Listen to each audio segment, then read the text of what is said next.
हम सब जानते हैं कि भगवान राम के 3 भाई थे, भारत, लक्ष्मण और शत्रुघ्न। लेकिन भगवान श्री राम की एक बहन भी थी। इस बारे में बहुत कम लोगों को पता होगा। रामायण और रामचरितमानस में उनका उल्लेख भी नहीं मिलता है, किंतु भागवत पुराण और दक्षिण भारत में प्रचलित अद्भुत रामायण में श्री राम की बहन का उल्लेख किया गया है। आज की प्रस्तुति में हम यही जानेंगे कि भगवान राम की बहन कौन थी और वह क्यों गुमनाम रही। तो चलिए वीडियो अभिलंब शुरू करते हैं।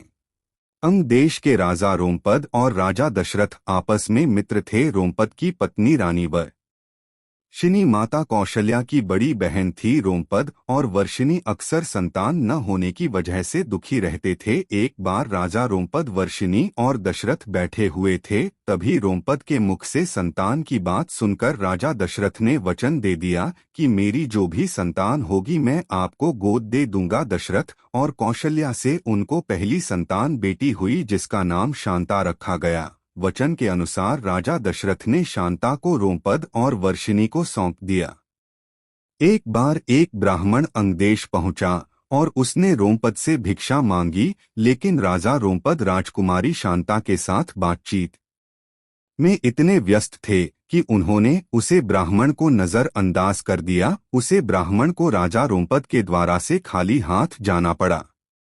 इस बात से इंद्र देवता इतने नाराज हुए कि उन्होंने अंगदेश में उसे साल बारिश नहीं होने दी। अंगदेश में सूखा पड़ गया। इस समस्या से निपटने के लिए राजा रोमपद श्रृंगी ऋषि के पास पहुंचे और उनके कहने पर एक यज्ञ का आयोजन किया गया, जिसके बाद खूब बारिश हुई और अंगदेश फिर से हरा भरा हो गया। रोमपद श्रृंगी ऋषि से इतनी खुश हुए कि उन्होंने अपनी पुत्री शांता का विवाह उनसे कर दिया। इसके बाद शांता ऋषि श्रृंगी के साथ उनके आश्रम में ही रहने लगी। एक और लोक कथा के अनुसार शांता जब पैदा हुई तब अयोध्या में 12 वर्षों तक अकाल पड़ा। राजा दशरथ को सलाह दी गई कि उनकी पुत्री शांता ही अकाल का कारण है। राजा दशरथ ने अकाल दूर करने हेतु अपनी पुत्री शांता को अपनी साली वर्षिणी को गोद दे दिया। दशरथ शांता को अयोध्या बुलाने से डरते थे कि कहीं फिर से अकाल न पड़ जाए। राजा दशरथ को पुत्र प्राप्ति में सहायक बनी बेटी शांता। जब कई सालों तक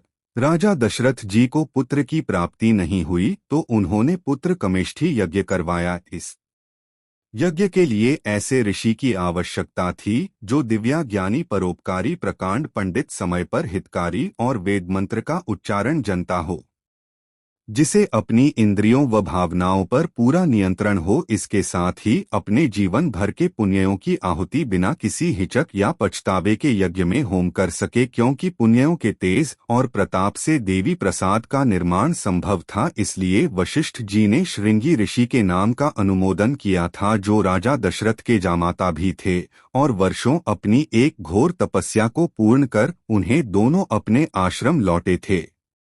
पहले तो श्रृंगी ऋषि ने इस यज्ञ के लिए मना कर दिया था, लेकिन पत्नी शांता के कहने पर वह मान गए। परंतु उन्होंने एक शर्त रखी कि मैं अकेला नहीं आ सकता, मैं यज्ञ करने के लिए सहमत हूँ, लेकिन मेरी पत्नी शांता भी मेरे साथ आएंगी, वह भी ऋषि के रूप में कार्य करेगी। राजा दशरथ के मंत्री सुमंत इस शर्त को मानने के लिए सहमत हो गए। श्रृंगी ऋषि और शांता अयोध्या पहुंचे। शांता ने जहां भी पैर रखा वहां से सूखा गायब हो गया और उनके यज्ञ के प्रसाद से राजा दशरथ को 4 पुत्रों की प्राप्ति हुई। इसके बाद श्रृंगी ऋषि पुनः शक्तियों की प्राप्ति के लिए वन में तपस्या करने चले गए।